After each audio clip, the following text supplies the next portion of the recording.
Inovação, segurança, programação, tecnologia, desenvolvimento. Começa aqui. Let's begin. DevSecOps. DevSecOps. O seu podcast de segurança em tecnologia.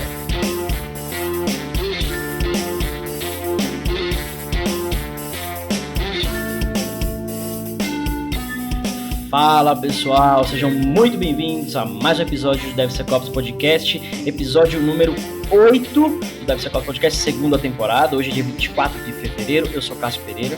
E eu sou o Rodrigo Balbino. E hoje a gente vai falar o seguinte: prevenir é melhor que remediar. Sua mãe já falava isso, né, Rodrigo? Pra você? Minha mãe falava muito, cara. Ó, previne, leva o guarda-chuva, né? Faz antes da merda, né? Legal, hoje a gente vai falar sobre isso, prevenção, mais especificamente sobre Blue Team, né, o famoso time azul, né, que é isso. E a gente trouxe uma convidada fantástica para falar sobre isso com a gente hoje, entender aí o que é o Blue Team, né, quais as técnicas de defesa, afinal dá para prevenir tudo mesmo, né, ou como diria um ex-chefe, né, o mercado brasileiro, nada como um bom ataque para motivar a segurança. Então a galera não gosta de prevenir, espera dar problema e depois corre atrás do rabo. Como um bom brasileiro, né? Como um bom brasileiro, a gente corre atrás do rabo.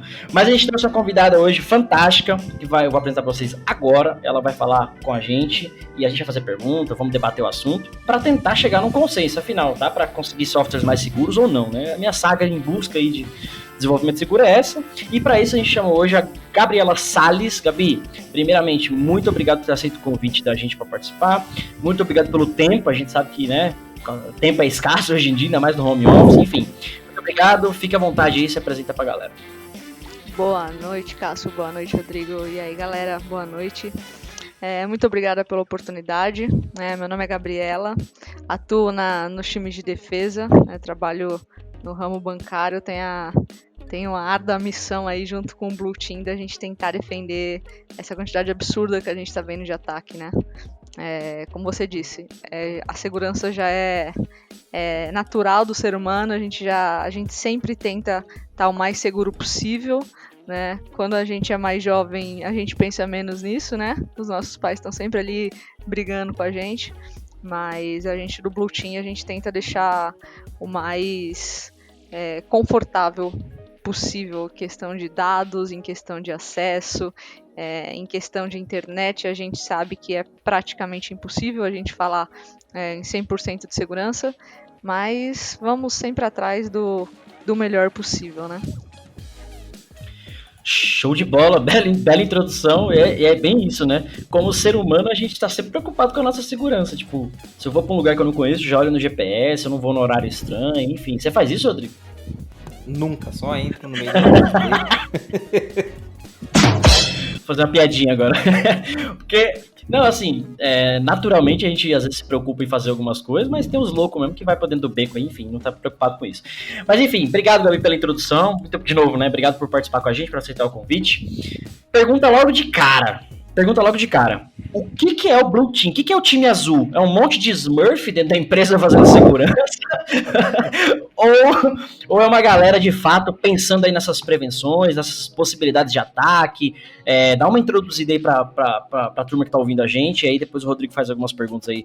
Desenvolvedor xereta. Aliás, pessoal que tá ouvindo, sentiu falta do Rodrigo ou não, né? Porque tem 3 episódios que ele não aparece, porque é um vagabundo. Se você não sentiu, o Cássio sentiu. Eu senti falta.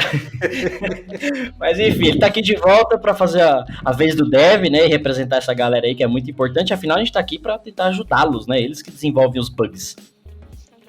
Vamos lá. Para começar, assim, né, a gente tem alguns times de segurança, né? Quando a gente fala de segurança, a gente tem 6 times padrões aí, né? Que é o Orange Team, a gente tem o Red Team, a gente tem o Purple Team, a gente tem o Blue Team, a gente tem o Green Team e a gente tem o Yellow Team. Então a gente tem aí um arco-íris, na verdade, de times na área de segurança. Você vê como a segurança não é chata, né? O pessoal fala tanto, a segurança é chata, não quero fazer isso, não quero fazer aquilo. Olha como a gente é colorido, né? E a gente muita coisa, né? Rangers, né? Muita cor. E a gente tá na área do Blue Team, né? Não andamos com a blusa azul pela empresa, né? Também não somos aquelas pessoas chatas que ficam escondidas atrás do notebook vendo tudo que vocês estão fazendo na empresa, tá? mas dá um overview aqui. Então a gente tem o Red Team, né, os dois mais assim que tomam, então vamos lá, tá mais na boca do povo assim. O Red Team, que é o time que ataca, né, então é uma segurança ofensiva, né, quando a gente diz segurança ofensiva, a gente quer dizer basicamente hackers autorizados pela empresa, né? Então é aquele hacker que vai tentar invadir o sistema da empresa de uma forma legal, né? E aí a gente tem o Blue Team, que é o time que vai defender desses ataques, não só esses testes, né, mas da real life, né, do que vem de fora aí, de todos os ataques. Então a gente tá todo dia, 24 horas por dia, de vez em quando. Tem gente que fala que consegue dormir e almoçar, né? Eu não conheci essas pessoas ainda, mas devem existir, procurando jeitos de mitigar esses ataques dos hackers, né? Então, como que a gente vai fazer, qual que é o acesso seguro, qual que é o jeito da aplicação segura. O Rodrigo tá aí, não deixa mentir, a gente é chato com o desenvolvedor, porque procurando um jeito de desenvolver aplicações seguras, né? Enfim, tudo que a gente vai falar aqui, tudo que a gente sabe que é relativo à segurança, né?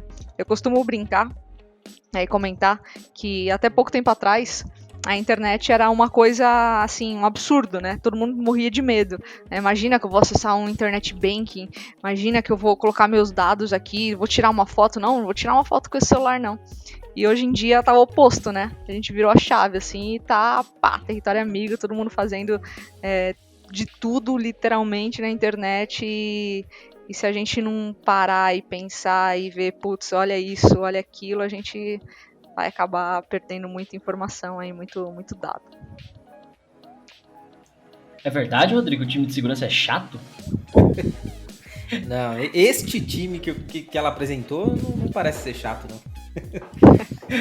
É bacana. O que eu vejo é que assim, eu sou meio que puxa-saco da área de segurança, né? Então não sou o dev padrão ali. Mas eu vejo muita cobrança assim acontecendo e em times, geralmente o pessoal tenta evitar segurança, assim, por assim dizer, para não impactar no tempo ali da entrega, né, do projeto. Então, em vez de levar em consideração já, né, colocar na balança ali, colocar isso em consideração, o pessoal simplesmente quer entregar no tempo mais rápido que puder e acaba deixando algumas coisas de lado. É interessante. Nossa, você tava falando do Blue Team, já aparecem 1 milhão de perguntas e acho que é melhor o Cássio ir conduzindo aí, porque senão eu vou começar a atropelar assunto.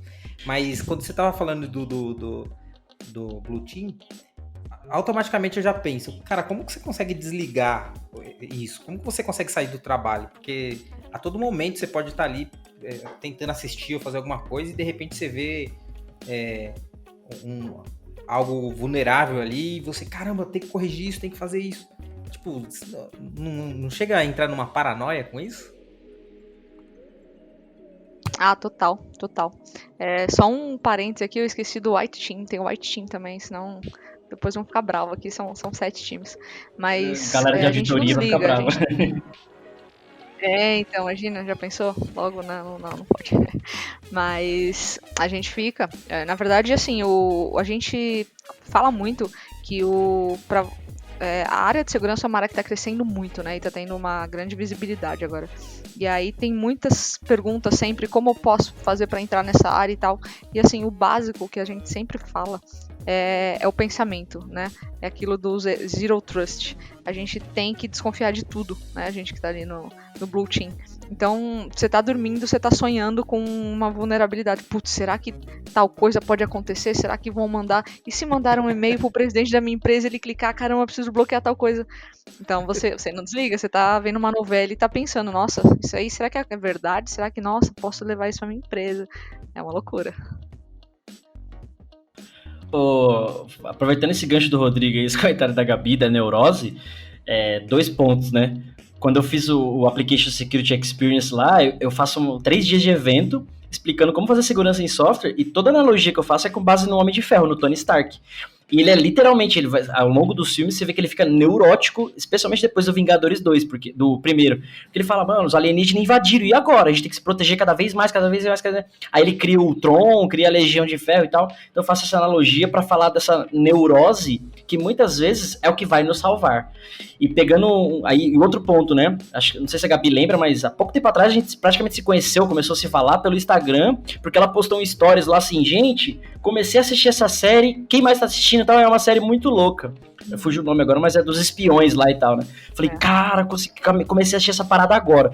Você assiste 2, 3 episódios daquilo, você já quer sair desse planeta, porque você fala assim, cara, é impossível fazer segurança no nível dos caras. Acho que até comentou, né, Rodrigo, do cara lá, eu vi uma parte lá, sem dar spoiler pra galera, mas tem uma parte lá que o cara consegue fazer uma escuta por base da vibração, da lâmpada, o cara tá do outro lado do prédio, e você fala... Cara, como é que eu me defendo disso, sabe? Isso daí é demais. Isso daí, eu acho que não é dessa série. Isso daí que você tá falando do Netflix lá é Ferramentas de Espiões, alguma coisa assim. O Arsenal dos Espiões. Isso, o Arsenal dos Espiões. E o que eu vi era um vídeo do cara mostrando uma técnica dele, que era essa. Que era... Ele ficava num outro prédio, do outro lado da rua, assim, e ele apontava uma câmera, e essa câmera ela ficava capturando qualquer objeto. Eles apontam para um saco de salgadinho, e daí, conforme o saco vai vibrando, eles criaram um algoritmo que traduz aquela vibração em som. Então ele conseguia escutar a conversa do cara através de vídeo. Nossa. Então, esse do episódio é com laser. O cara aponta o laser, por exemplo, pra lâmpada, e aí a vibração ele capta de volta e consegue converter exatamente na conversa que a pessoa tá conversando naquele quarto ali.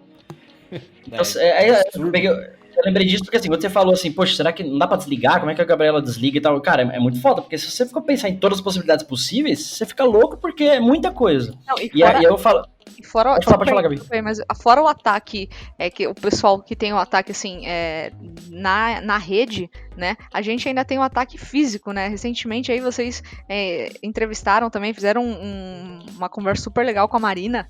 E aí você tem a engenharia social, que vindo da engenharia social, a gente tem uma diversidade de ataques muito grande. E a gente sabe que, assim, a gente... E aí eu vou envolver todo mundo, nós não estamos treinados para isso, né? Eu não sei se no banheiro masculino acontece isso, mas vou falar uma coisa que acontece muito no banheiro feminino.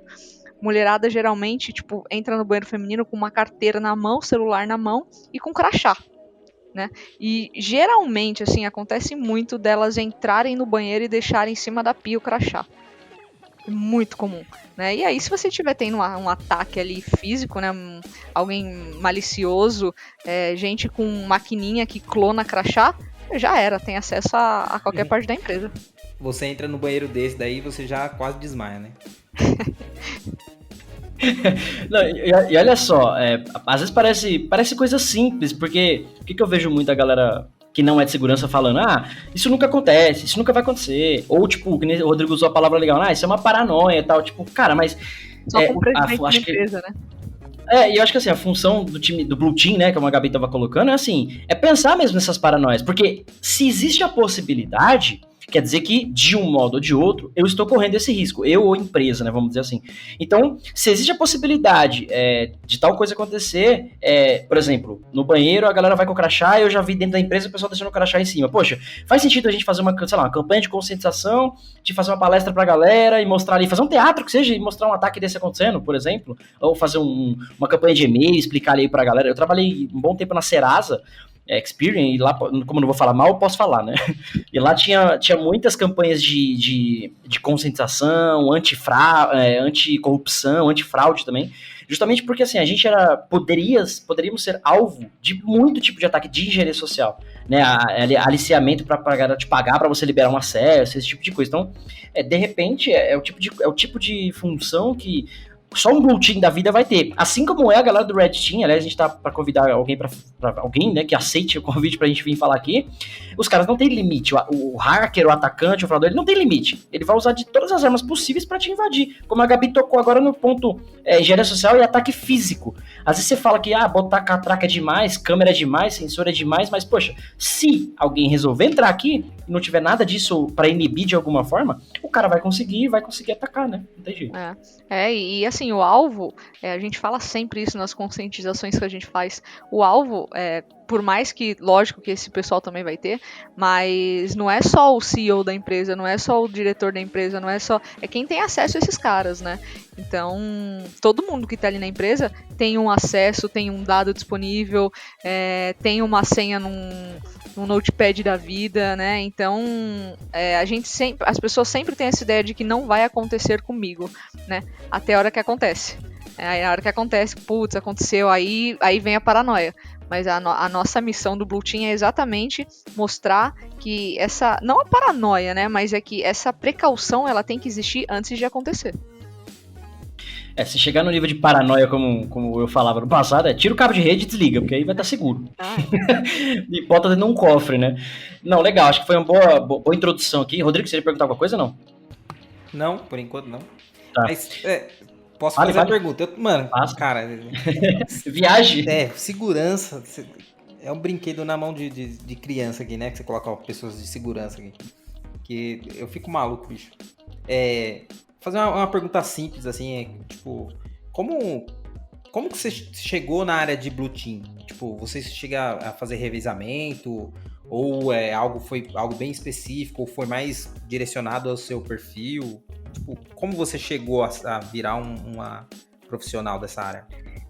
Eu comecei a trabalhar na área da segurança pelo básico do básico. Eu comecei a trabalhar na área de segurança por e-mail. Anti-spam, phishing... eu comecei nessa parte de segurança, né? Eu trabalhava com infraestrutura, né? Migração e tal, e aí eu comecei a ver essa parte via muitos ataques de phishing. Então, ataque de phishing por voz, por SMS, spear phishing, até uma porrada de ataque, né? E aí eu comecei a olhar, a entrar por esse lado, né, e aí eu comecei, você se apaixona, né, a área de segurança se apaixona, e aí você começa a estudar, e aí eu comecei a fazer uma pós, e aí comecei a ver algumas ferramentas, né, que eu tinha acesso, né, eu não era a administradora da ferramenta, mas na época eu conversei com o meu coordenador ali, ele deixou eu brincar, né, fazer alguns testes e ver como funcionava. E daí quando você começa, você não para mais. E aí você vê um ataque, aí você vê outro ataque, aí você começa a pensar em como proteger desse ataque. E aí tive uma grande oportunidade, né, de poder ingressar numa área de administrando ferramentas de segurança. E aí de lá pra cá foi só ladeira abaixo. Foi só alimentando a paixão, né? Foi só alimentando a paranoia. Ladeira abaixo. Belo comentário, vou até usar esses efeitos. Agora a gente no podcast a gente tem efeito, ó. Dá pra ficar fazendo os efeitinhos. Quero ficar clicando no botão sem parar. Bom, mas enfim, legal, boa introdução. Acho que deu pra gente falar um pouquinho aí dos times, do contexto de defesa, das paranoias da vida, né? Aí mais contexto pra gente falar, né, Gabi? O que você acha de a gente comentar, por exemplo, como são essas defesas? Eu acho que você já tocou num ponto do episódio, 2, 3 episódios anteriores que a gente gravou com a Marina, né, falando de engenharia social, que é uma proteção, assim, poxa, quase que imensurável, né? Qualquer tipo de ataque, qualquer conversa, você pode chegar num ataque ali numa pessoa. Então você tem um fator humano, conscientização nesse sentido. Eu enxergo também o fato tecnológico, né? Eu focado em application security, então tem muito scan de código, o próprio pentest ajuda nisso e outras ferramentas, enfim. Mas você dividiria nesses dois grandes grupos, sei lá, pessoas e tecnologia, ou como você acha que tem... Como é que a gente faz defesa de fato? Também tem processo, também tem cultura, como é isso? Tem. Dentro do time de segurança, a gente tem várias diretorias, né? Então a gente tem diretoria que cuida de gestão de acesso, né? Porque é uma área específica de segurança, né? Como que os colaboradores vão acessar tudo de uma maneira segura. A gente tem geralmente uma diretoria de arquitetura, né, que é quem vai planejar a segurança. Então, todos os projetos que tiver de implementação, a arquitetura de segurança precisa estar presente, porque a gente vai enxergar ali aonde em cada projeto a segurança vai entrar. Se vai ser numa federação, se vai ser num single sign-on, se vai ser num MFA, se vai ser numa simples, né, conscientização. A gente tem também uma diretoria do SOC, né, que é a grande atuação aí da área de segurança, né, que é quem vai monitorar tudo que está acontecendo, então vai cuidar das ferramentas que a arquitetura implantou, vai pegar, se tiver um ataque, quem pega ali no ao vivo é o time do SOC, né, tem que ter um time rodando 24/7, e a gente tem o pessoal aí do Red Team, né, que vai fazer o ataque para achar as vulnerabilidades, tem o pessoal de auditoria, e aí você tem também quem faz a conscientização, né, que assim, é o pontapé inicial de qualquer time de segurança, é a conscientização, porque a maior, eu li até uma frase esses dias, não há pet contra a burrice humana, né? Então, assim, tem que pôr umas 3 vezes isso aí, mas a gente não consegue, não tem ferramenta que vença, porque na verdade a segurança começa da gente, né? Então a gente vai colocar lá o melhor anti-spam do mundo, né, que tenha lá, você entra em todos os Gartners da vida, pega a lista, ó, esse aqui é o topzera, ativa aí todas as funções, beleza. Mas se o Zezinho ali da esquina pegar o e-mail dele e colocar lá na Casas Bahia, esse e-mail dele vai rodar uma listagem de e-mail marketing gigantesca e ele vai começar a receber um monte de mensagem, né? Se ele acessar um site que ele não deve, vai gerar cookie e vai começar a chegar um monte de coisa. Se ele pegar no WhatsApp e mandar o login, a senha dele pro amiguinho entrar numa reunião que ele não vai poder entrar, pode gerar aí uma possibilidade de vazamento de dados, né? Então, apesar de a gente ter todos esses times, a gente precisa ter sempre uma conscientização muito forte e a gente precisa, assim, colocar sempre na cabeça dos colaboradores, né? O time de segurança não é o time de segurança é a empresa, né? Então, assim, quem está gerando as informações confidenciais são outros times, né? É o time de RH, é o time de... O próprio desenvolvedor, praticamente tudo tá na mão dele hoje em dia, né? Exatamente. E então, assim, não adianta nada ter um time de segurança que coloca lá a ferramenta, beleza, você colocou um anti-spam, legal. Mas e todos os outros, né? Todo mundo que mexe que gera informação, que faz a informação rodar. Então, o grande ponto aí é você trazer todo mundo pro lado da segurança. Nossa, é um trabalho, assim, uma tarefa muito árdua, né? É muito grande, porque... é uma coisa que a gente sempre vem falando aqui, acho que a gente sempre fala isso em todos os episódios, que é a questão da cultura, que é difícil mudar a cultura das pessoas. E ainda mais para segurança, porque o seu papel é esse, né? O seu papel é mudar a cultura, é transformar aquele ambiente num ambiente seguro e prevenir de que ele se infecte com outros meios de brecha aí, né? E vamos ser sinceros, tudo que é trabalhoso a gente tende a achar chato, né?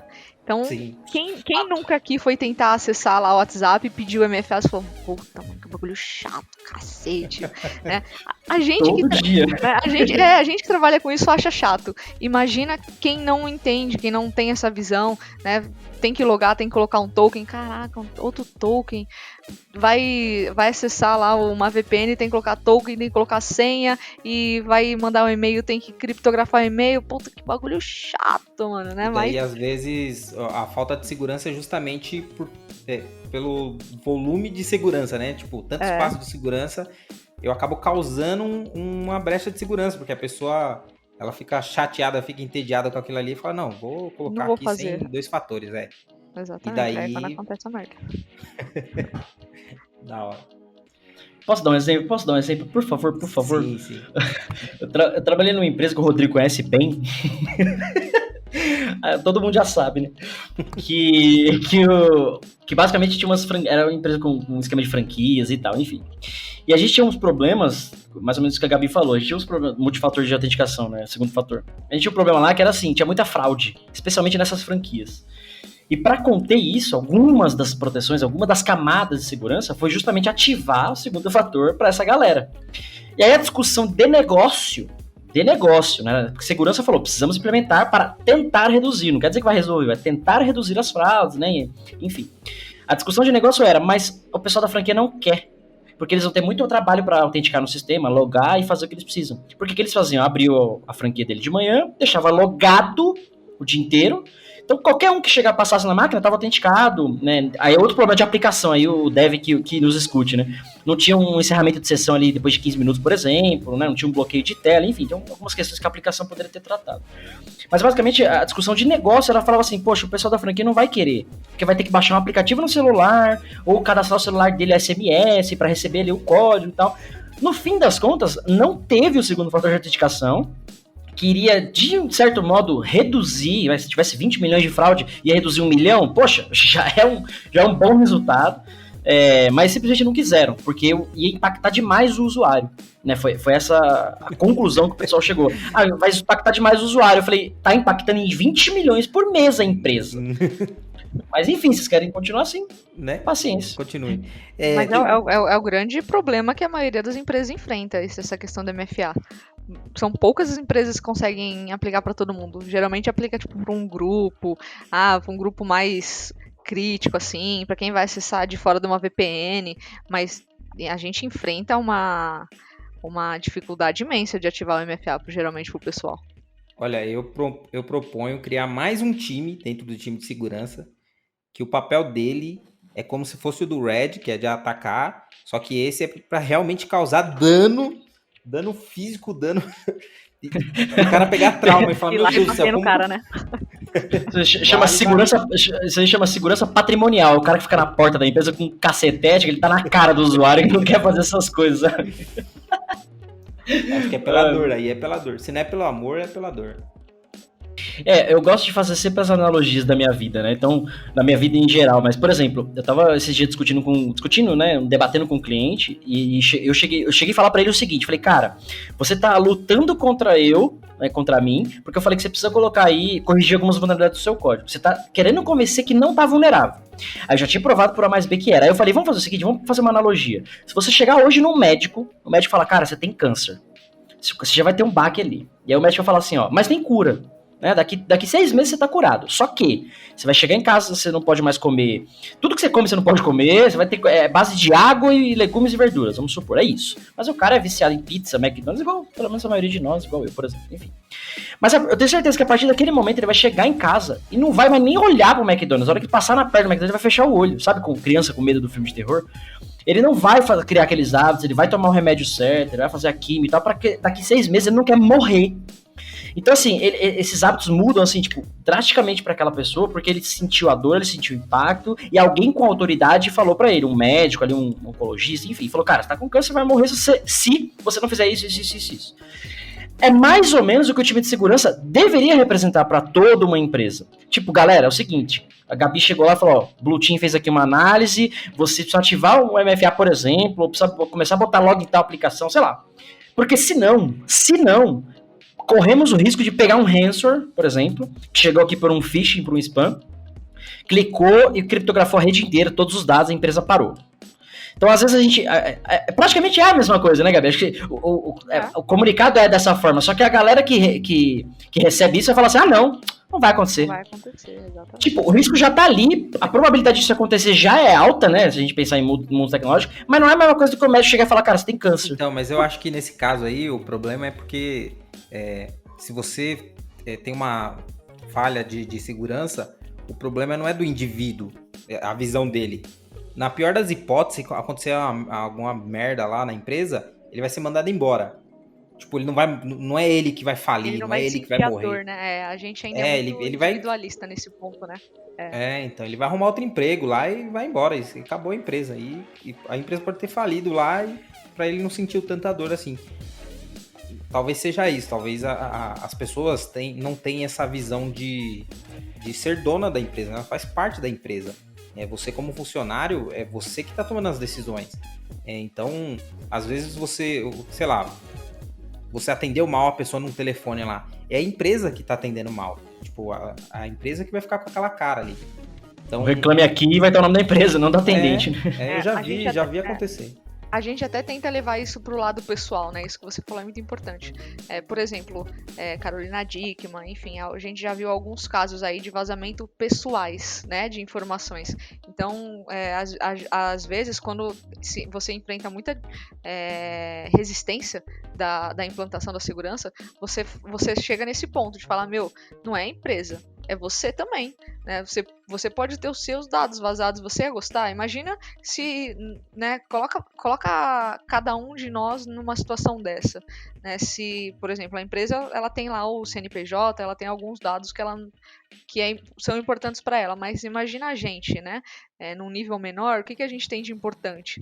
A gente tem aí uma conta bancária, a gente tem foto, a gente tem documento. Imagina se esse dado vazar para tua rede de amigos do Instagram. Como que você vai ficar?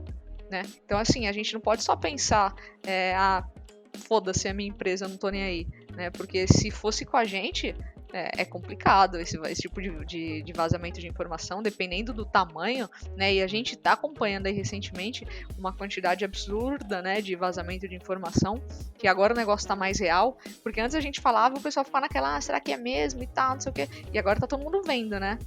Recente aí a gente teve alguns casos de vazamento de informação que você pode falar, tá acontecendo, tá aqui do lado, tá batendo na porta. E você falar alguns parece que são poucos, né? Mas se a gente pegar um deles que teve, acho que algumas semanas atrás aí, que foi a base de CPF de todo mundo. Tinha mais CPF do que brasileiro.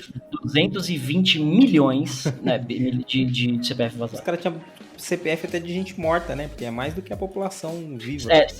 CPF não, dados vazados, né? O CPF era só um detalhe, né? É verdade, tinha... Nossa, era absurdo, tinha foto, né? Nossa. Tinha até o Fui Vazado lá, o site, né? Que acho que até tiraram do ar, inclusive. Mas tinha o Fui Vazado lá que você consultava algumas coisas lá, tinha muita informação vazada, seu crédito, coisas que você comprou, tipo, umas paradas assim, é sério, tipo, isso é muito pesado. É que a Gabi falou, cara, tem que levar pro pessoal. Já tá aí, já vazou todo o brasileiro inteiro. Agora, pessoal, vamos mudar, porque já vazou, né? Então, tem empresa que tenta linkar isso direto no bolso do funcionário ali, né? Tipo, PLR, Meta, essas coisas, tipo, entra pra conta, né? A gente teve um problema de vazamento de dados, entra pra conta de todo mundo. Então, vocês não conseguiram bater a meta.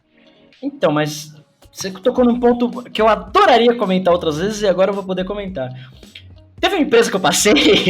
Essa eu não conheço. Senão daqui a pouco eu estarei desempregado. Tinha alguns gerentes ali, né? Mas tinha um específico, não vou citar nomes, mas tinha um específico, que muitas das vezes, aí qualquer empresa é assim, né? Você tem um processo lá de deploy, por exemplo, de uma aplicação, e deu problema, você faz o famoso rollback. Só que cada rollback contabilizava numa meta lá. Então você não podia ter X rollbacks por mês, por ano, sei lá, que cagava o PLR, por exemplo. Então o que esse gerente fazia? Não tinha rollback na vida dele. Você fez um deploy que cagou, enfim, fez alguma cagada, faz outro deploy. Você faz um redeploy. Ou seja, esse fix, hotfix, chame como você quiser, pra mim é pisar na bosta, porque você jogou a bosta. Agora você pisa em cima e espalha.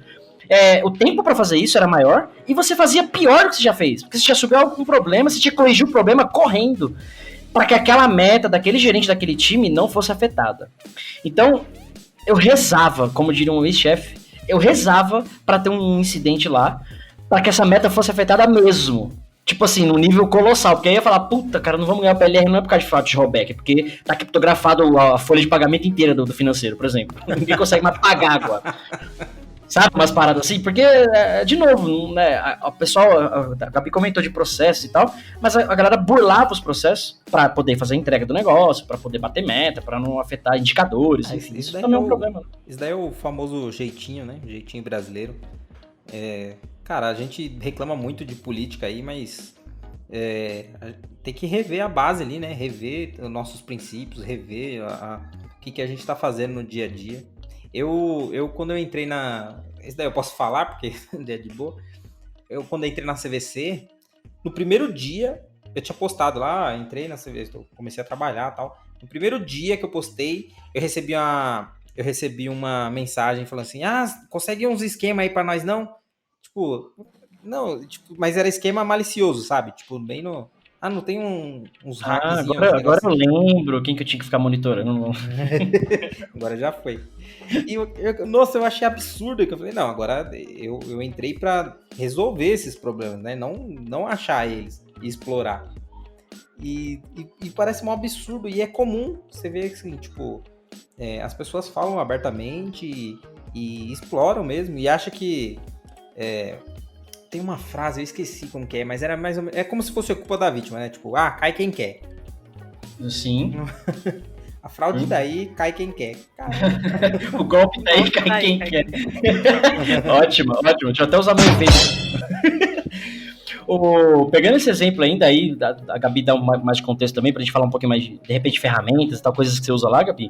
Eu passei não sei se o Rodrigo conheceu uma empresa que chamava Thomas Gregg, acho que foi a primeira empresa que eu trabalhei com programação, e essa empresa, eles basicamente são uma gráfica de segurança, que eles chamam. Eles imprimem cartão de crédito, né, eles gravam ali, tem cartão de crédito, tem um cofre, eles fazem aquelas, sei lá, ingressos, sabe, esses tipos de documento, tudo que é impresso, assim, de segurança, vamos dizer assim, eles fazem lá.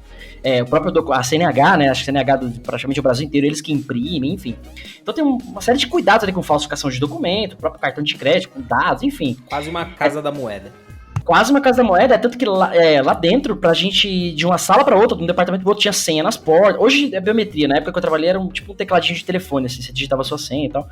Então era, cara, muita segurança física para você não acessar mesmo um outro departamento, revista para entrar, revista para sair, e tinha umas cartilhas lá muito bacanas de conscientização, além de palestra e tal, mas tinha uma cartilha tipo assim, cara, saiu da empresa, no primeiro que não tinha uniforme na empresa, né, não usa uniforme e tal, vem a paisano, né, vamos dizer assim, mas tinha um item específico que falava assim, não utilize o crachá pendurado no pescoço, ou cordãozinho para fora do bolso e tal, fora da empresa, tipo no ônibus e tal. Por quê? Quem conhece a empresa sabe o que faz lá, o cara já vai saber onde você mora, porque o seu crachazão lá tá pendurado, ele vai te aliciar, ele vai tentar te atacar, usar uma engenharia social, como a Gabi comentou, pra fazer algum ataque na empresa, pra chegar em alguma informação, roubar algum dado e assim por diante. E aí o ponto era esse, eu queria chegar nessa pergunta, né? O que vocês usam lá, Gabi? Não precisa falar no banco especificamente, mas, né, o que você conhece, o que você gosta, assim, de usar como tecnologia, como ferramenta, né?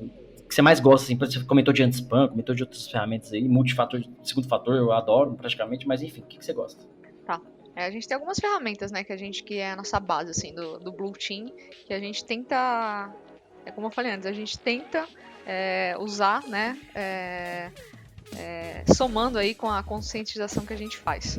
Então a gente tem o anti-spam, né, que hoje em dia, tipo, acho que o ataque mais comum aí é o phishing, né, que o pessoal recebe por e-mail, recebe aqueles e-mails lá, você foi o sorteado, tá com crédito liberado, clica aqui, faça o cadastro, e aí você tem uma porrada de ataque, né? Você pode ter um ransomware, pode levar para alguma URL, pode, né, maldosa, enfim. Então a gente tem que ter sempre um anti-spam bem legal, né? Isso daí eu já vejo tem que ser ferramenta. Isso daí você não consegue educar pessoas para não clicar nisso, não é possível. Então, a gente tem uma série de conscientização que a gente faz em relação ao phishing, né? Tentando mostrar ao pessoal quais são as características geralmente do phishing, né? Então, geralmente eles têm assuntos no e-mail muito chamativos, né? Apelativos,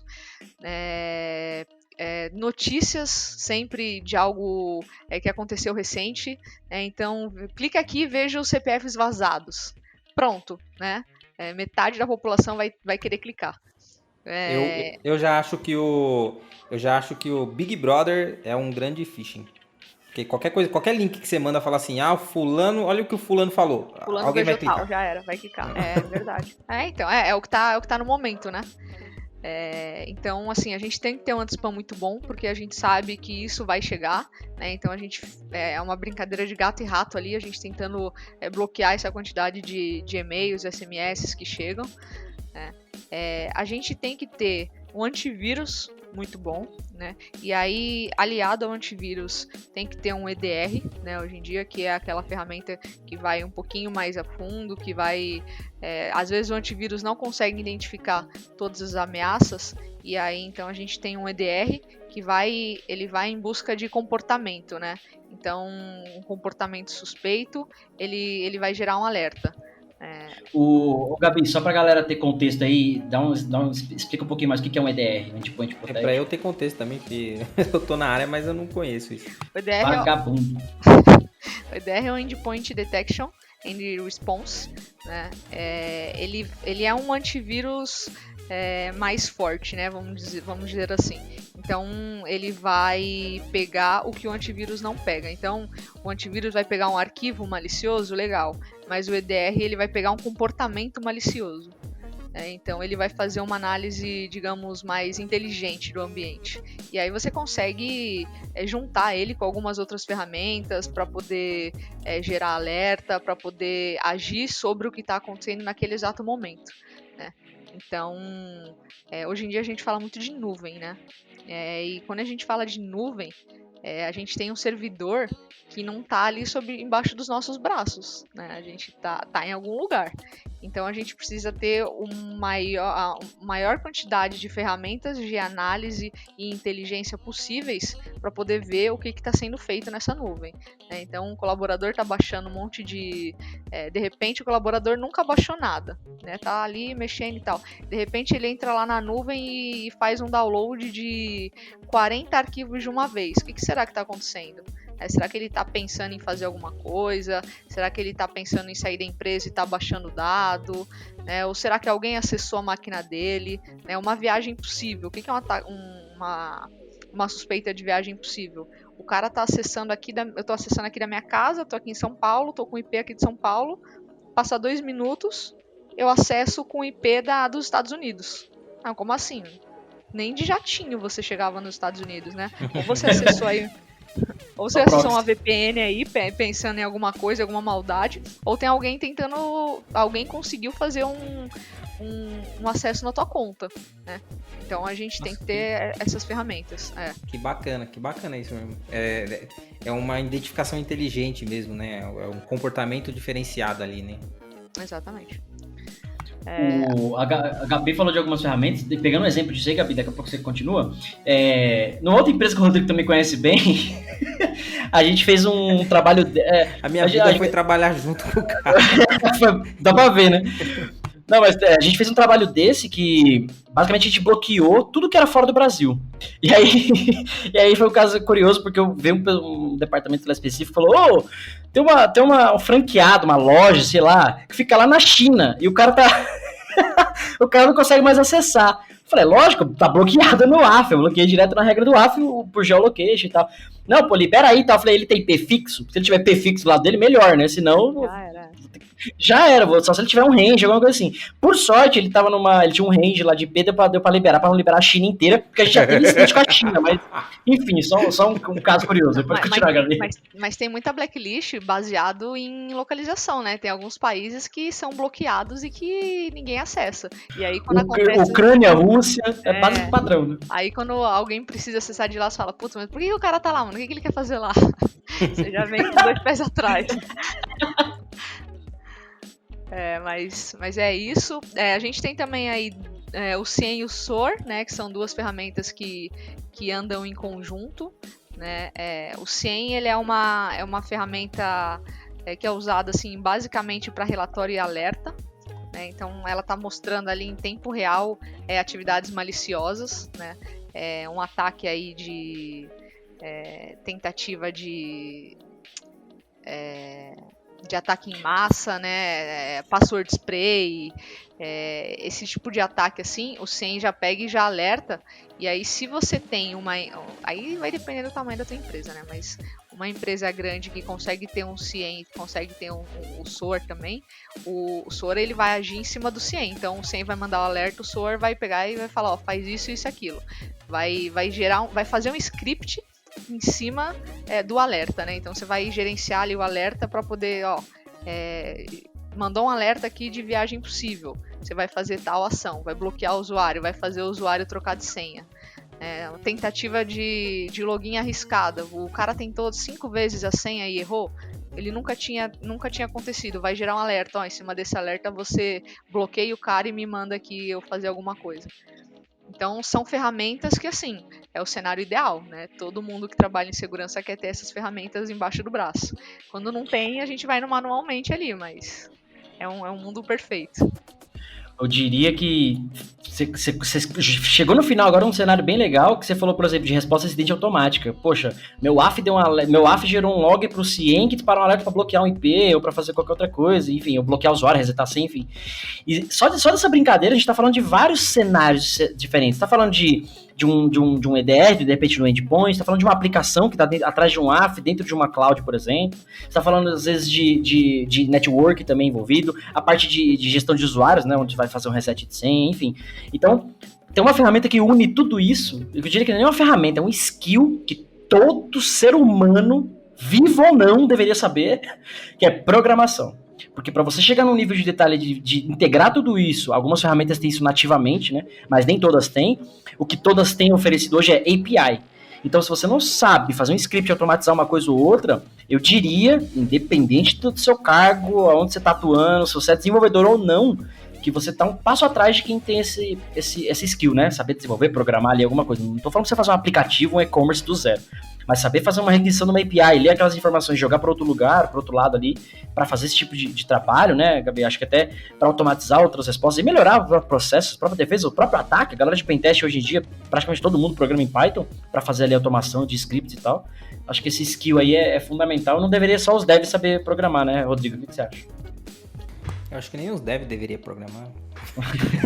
Tem que ser... Eu acho que programação deveria ser uma disciplina obrigatória nas escolas. Porque ela ajuda a você pensar de uma forma mais abstrata, né? Você consegue raciocinar e... É lógica, né? Então. E, nossa, eu lembro quando eu tive a primeira aula, assim, que eu saí, eu falei, caramba, mudou minha vida com uma aula. Porque faz você pensar mais do que você tá vendo, né? Você tá pensando no abstrato, você tá pensando em objetos que não existem. Eu acho, nossa, é muito interessante. Eu acho que seria bom para qualquer profissional, não só de áreas de tecnologia, mas qualquer profissional. Esses dias eu tava rindo que o pessoal tava falando que o Celso Portiolli tava aprendendo Python. E, tipo assim, não tem nada a ver com ele, mas... mas é verdade, tem um vídeo dele lá programando e fazendo uns programinhas lá, um Hello World bonitinho. E assim, é algo que estimula, ele se sente feliz fazendo aquilo, talvez ele nunca vá usar aquilo ali para alguma coisa, muito menos para trabalho, mas é algo que estimula a mente e deixa ele mais, com um pensamento mais afiado ali, né? E assim, a gente trabalha em empresa, né, em empresas grandes ou não, a gente sabe que a gente não tem uma tarefa só para fazer, né? O teu chefe não vai chegar para você e falar assim, elabora esse relatório aí, beleza, quando você terminar pode ir embora. Você tem um monte de coisa para fazer, e quanto mais automatizado o teu serviço for, melhor. Se você vai aplicar MFA para 5.000 usuários, você não vai querer aplicar de um por um. Se você souber fazer um comandinho e rodar ali, mil maravilha, você vai ter trabalho uma vez só. Né? Então, não só para esse caso das ferramentas, a gente usa linguagem de programação para tudo. Quanto mais a gente souber, muito melhor. Eu lembro que lá no comecinho, quando eu entrei na área lá, em 2006, eu acho,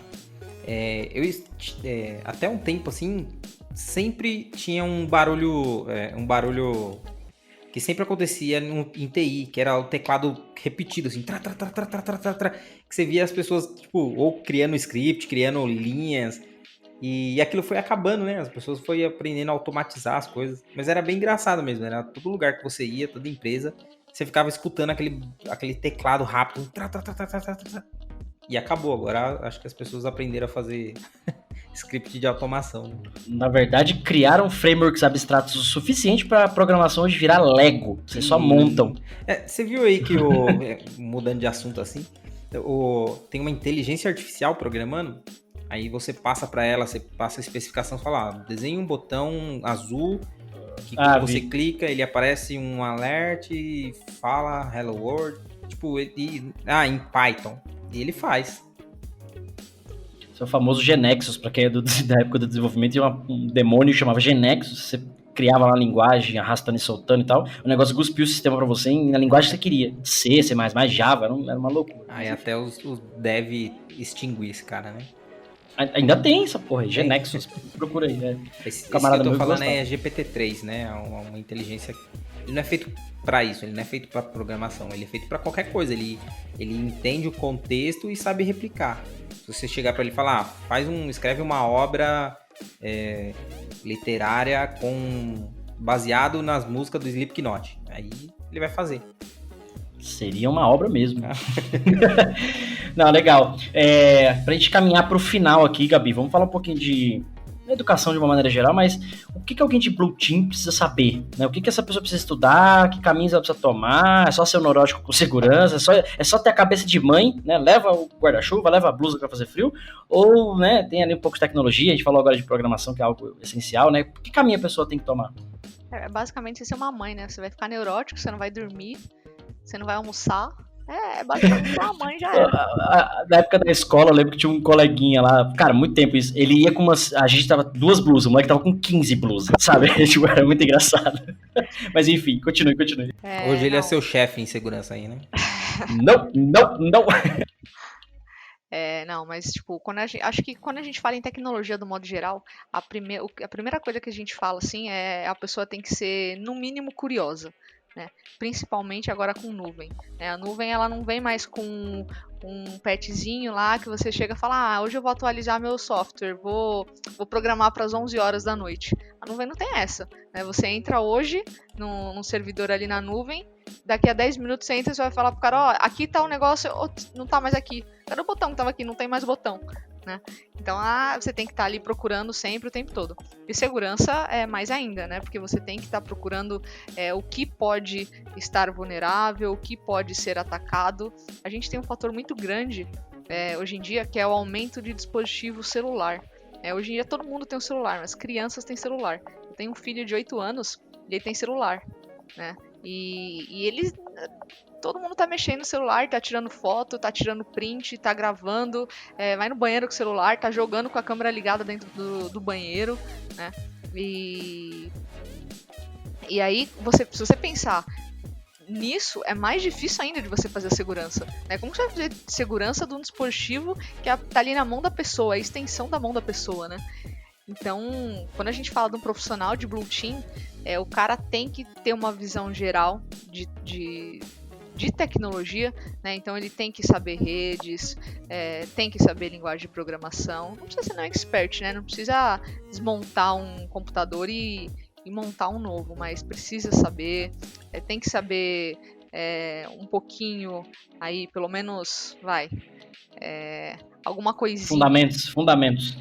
Fundamentos, vamos pôr os fundamentos. Então, fundamentos de arquitetura de TI, fundamentos de infra, fundamentos de lógica de programação, né? Esse é o princípio, assim, né? Para você poder começar a caminhar. E ter sempre esse pensamento crítico e desconfiado de tudo. Então, Gabi, eu não trabalho ainda com SI, eu trabalho com suporte ao usuário. Começa a olhar tudo de um jeito mais seguro, né? Tipo, o usuário falou, eu tentei acessar aqui, minha rede não está conectando. Começa a ver isso pelo lado da segurança. Por que será que a rede não está conectando? Será que esse usuário está com alguma malícia? Será que ele sofreu um ataque? Começa a ver as possibilidades que existem, né? Que são milhares, né?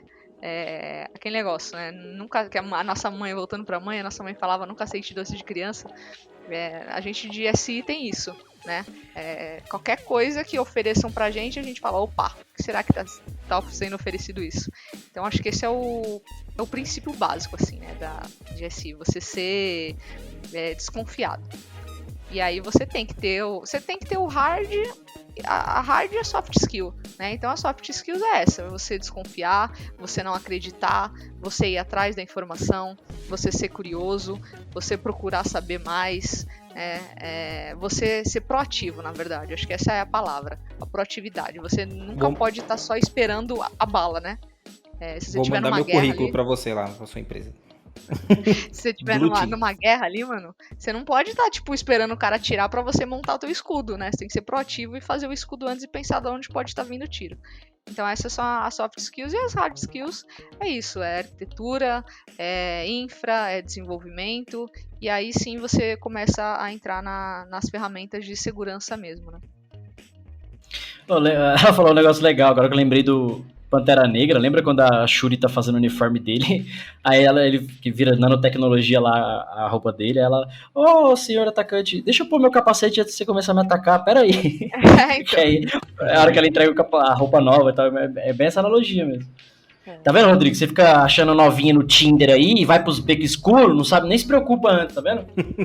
Só entra no beco e acabou. Só entra no beco e vai. Mentira, gente, é brincadeira. O Rodrigo é casado, bem casado. Desde se estiver ouvindo aí, desculpa, é só zoeira, tá? Vai dormir no sofá pra aprender. Não, cara, legal, a gente deu um contexto bacana, explicar uma parte de educação. Rodrigo, se tinha alguma pergunta, você ia falar alguma coisa, eu cortei, né? De novo. Não, pode prosseguir.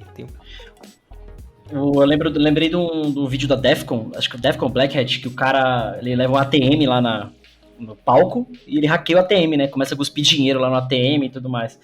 E eu lembro que aqui, os ATMs americanos de outros países são mais simples do que o do Brasil. O brasileiro tem 500 funções, botão, empréstimo, saque, deposita aqui, ali, milhões de funções. Os malwares daqui eram mais elaborados. Eu lembro de um ataque que teve, aí eu não lembro se foi no Brasil, que o cara com o guarda-chuva, ele conseguia tirar ali parte do mecanismo ali do caixa eletrônico, do ATM, e com o guarda-chuva, o cabo do guarda-chuva torto, ele conseguia enfiar e sabia exatamente a mecânica e apertar um botãozinho lá que destravava a parte do dinheiro e tudo mais. E de alguma forma vazou, né, o esquema lá de como é o ATM, a arquitetura ali do desenho e tal. Então ele conseguia abrir de fora e com o guarda-chuvinha lá apertava o botão que destravava a parte do dinheiro ali, enfim. Então, talvez quem botou o botão lá nunca imaginou que alguém conseguia abrir de fora, fazer uma curva com o guarda-chuva ali, o cabo, e abrir a caceta da gaveta do dinheiro, né? Puta que pariu. Era um backdoor que colocaram lá. Porque, assim, às vezes o trabalho de Blue Team, né, é justamente esse. Tipo, alguém desenhou o negócio para alguém abrir de dentro e destravar de uma forma fácil ali o trabalho. Mas alguém devia ter pensado. Às vezes uma modelagem ameaça, né? Eu falo muito de threat modeling, por exemplo. Fala, cara, e se o cara conseguir abrir aqui e por acaso chegar com um guarda-chuva aqui, com um cabo torto, sei lá, qualquer outra coisa, ele vai conseguir destravar, né? Acho que ninguém pensou dessa forma, nessa neurose, né, que a gente acabou falando. Aí a hora que a gente xinga o Rodrigo, fala, mano, como que o desenvolvedor faz uma aplicação que não pensou que o cara ia fazer isso aqui, velho? Nossa, quem que é esse desenvolvedor? Burro! Só fiz. Só mandaram entregar, né? Hoje mesmo eu tava com um cliente e aí eu falei, cara, você não pode deixar token de sessão no local storage da aplicação, né, no browser, porque o cara pode manipular e tal. Aí ele falou assim, mas é só um. Eu falei, é só um que tá usando o usuário na hora. E se eu invadir a máquina do cara, tô um ransomware na máquina, qualquer outra coisa, a rede foi comprometida, ou seja, o cara tem acesso a um e todo mundo naquela rede. Aí o dev, era um dev, ele pegou e falou, cara, verdade, nunca pensei nisso. Ele foi receptivo de falar, puxa, eu não pensei nessa possibilidade, eu tava sempre pensando naquele único usuário ali.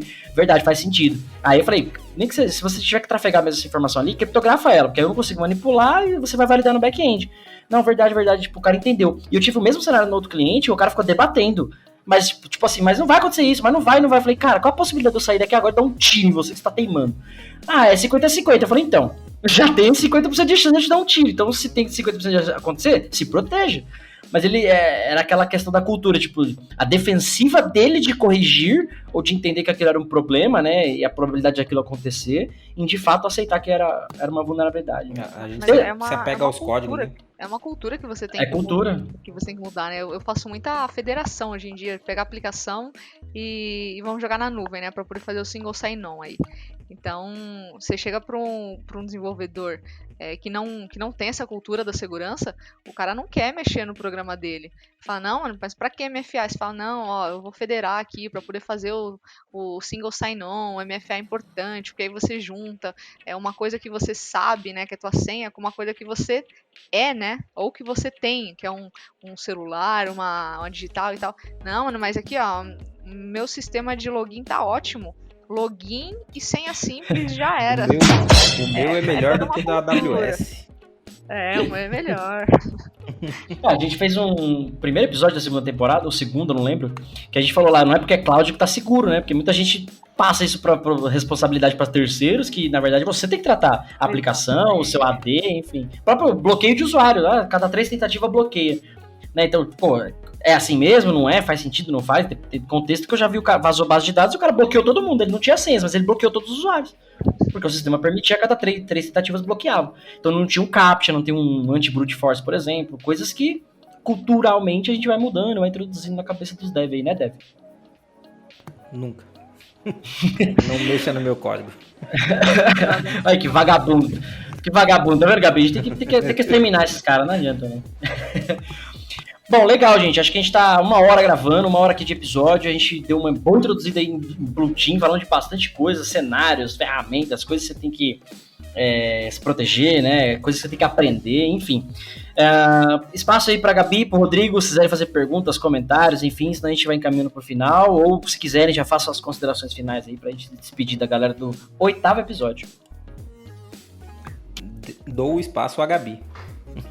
Eu quero agradecer vocês pela possibilidade de falar sobre a segurança, né? Vamos começar a desconstruir essa imagem ruim que a gente tem de segurança, e trazer todo mundo pro lado blue da força, né? Não é nem mais o lado dark da força.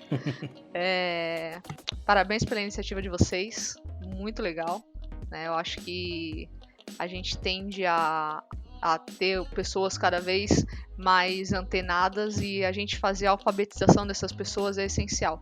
Não adianta nada você dar um livro para a pessoa e a pessoa não saber ler, né? Então, esse trabalho que está sendo feito é muito legal. Então é só isso, agradecer e vambora. Show de bola, Rodrigo. Dá tchau aí pra galera. Você quase não vem nos episódios. Despede aí pelo menos. Eu não quero me despedir, não quero que acabe. Quero continuar, fala aí. Eu teria 1 milhão de perguntas aqui pra Gabi, mas tem mais de 1 hora de episódio. Faz mais uma, vai. Cara, eu quero... Como que um dev vira Blue Team? Eu quero sair, eu quero parar de fazer corrigir. Criar vulnerabilidade. Criar vulnerabilidade e corrigir. Não, cara, eu acho que o ideal não é você sair de dev e virar Blue Team. Eu acho que o ideal é a gente ter profissionais com exatamente o nome do podcast. É a questão do DevSecOps. É um profissional que saiba programação, que saiba programar, que tenha a visão de segurança e que tenha a visão geral ali da TI. Então, eu sei programar e eu sei criar uma aplicação segura, porque eu sei as etapas que precisa, né? Eu sei o que eu vou passar ali, eu sei as vulnerabilidades, eu sei o top 10 do ASP, eu sei as ferramentas que eu posso integrar com a minha aplicação, com a minha ferramenta, e vamos criar cada vez uma estrutura mais segura que a gente possa tomar conta de um jeito único, assim, né? Sem precisar falar, putz, olha, deu problema aqui, vai lá falar com o desenvolvedor. Ah, deu problema lá, vai lá falar com a outra equipe. Não, todo mundo é uma equipe só. Boa, é um mundo utópico. eu tenho algumas dessas skills, mas eu não tenho a skill de conseguir negociar e trazer isso mostrar que isso é tão importante ali pro cliente, né, para a área de produtos, para poder colocar. Então, eu sempre aquilo, né, lutando contra o tempo. Então, eu preciso para ontem. Para ontem eu não posso fazer para ontem, eu posso fazer para amanhã. Então, daí eu consigo incluir criar um software que você necessita com qualidade e com segurança. Então, ainda preciso dessa skill. Essa daí acho que é a mais importante, é conseguir vender o peixe. Porque a gente sabe que precisa, né? A gente consegue enxergar, a gente sabe que precisa de muito mais coisas. Só que é a briga, né? A briga constante, é tudo pra ontem. É aquilo que a gente fala, o nosso trabalho que a gente faz em 5 minutos, a gente não fez em 5 minutos, né? A gente levou 10 anos aprendendo. Sim. Mas no meio corporativo é tudo muito rápido, como você falou, é tudo pra ontem, né? Os projetos sempre chegam e falam, você tem tal projeto pra fazer, legal, é pra quando? Tem como terminar meio-dia? É interessante que é aquilo que você falou, né? O time de desenvolvimento não é só o TI, é a empresa. É o negócio que define como deve ser. É o cliente que vai sentir a dor, é ele que vai moldar como é o negócio. Tipo, não é o desenvolvedor que vai lá e fala assim, vou fazer dessa forma. Existe todo um estudo, existe testes, né? Teste AB, para identificar qual a melhor forma que o usuário consegue usar aquele cara ali. Foi até o exemplo que o Cássio deu ali, né, de os caras não conseguiam implementar os 2 fatores porque o usuário não consegue lidar com aquilo no dia a dia. É aquilo é o livro do Dan Brown, né? É a criação da fortaleza digital. A fortaleza digital você não constrói só uma porta e tá construída. Você vai precisar de porta, de muro, de cavalo, de peão, de todo mundo para poder construir a fortaleza, senão você não constrói. Boa, muito bom esse livro. Você sabe que esse comentário da Gabi agora no final, ela roubou o seu emprego aqui no podcast, né? Você tá ligado, né? Se você apertar o botão do kick aqui já. Não, legal, gente. Muito bacana esse papo. De novo, Gabi, agradecer seu tempo, disponibilidade. Tá convidada já pra voltar pra gente fazer as outras 1000 perguntas aí do Rodrigo e falar cada vez mais sobre proteção, sobre segurança, enfim, de várias maneiras. Agradecer também ao Rodrigo por ter voltado aqui pro podcast, né? Esse vagabundo tem andado enrolado demais para participar. Meus atrasados. Vou pagar nada, porque não tem salário aqui, a gente vive de gravação e é isso, e de like. Então, você tá ouvindo aí, ó, dá like, vai lá no YouTube, comenta, manda pergunta. Aliás, tem pergunta aí, Rodrigo? Tem pergunta dos ouvintes hoje? Até tinha, né? Eu não separei aqui. Tetinha? Tá bom, a gente guarda pro próximo episódio, então. Pessoal, esse foi o episódio 8 do DevSecOps Podcast. Você ouviu sobre Blue Team, né? Basicamente, aí, prevenir é melhor que remediar, sempre, sua mãe já dizia. Eu sou Cássio Pereira. Eu sou Rodrigo Balbino. E nossa convidada? Gabriela Salles. Show, a gente se vê no episódio 9 a semana que vem. Valeu, tchau. Valeu. Termina aqui DevSecOps, o seu podcast de segurança em tecnologia.